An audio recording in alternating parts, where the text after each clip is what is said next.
Kakum nukum suyapum times. Kita maluat timenin kinki wataspa. Inok tia natso ochna. Kawako kika tichne patswinaisa. Salmon was the first one to step up and say, I will give myself to these people so that they can nourish their bodies. Genetically, salmon has imprinted on our DNA. This is our law that we are following, to be on the same level as our food and not place ourselves above it.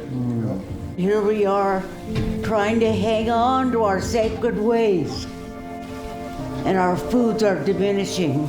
There's about 3,500, 4,000 tribal members, and we caught maybe 1,000 fish. So, quarter of a fish per person if you look at it that way. The fish runs have plummeted.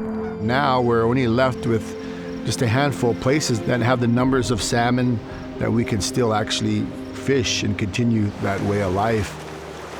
Tribal fishing now is been diminished to just a couple places that are fueled by hatcheries. Our returns have been dwindling since the dams have been put in. The dams really are the largest cause of man-made mortality. 50% of the fish die.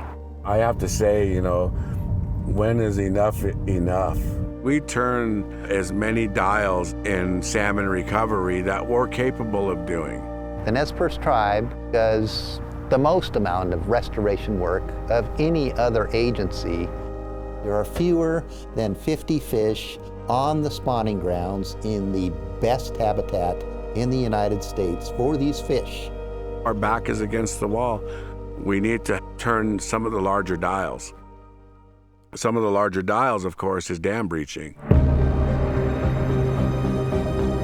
The 4 lower Snake River dams, the amount of electricity that it produces is so replaceable.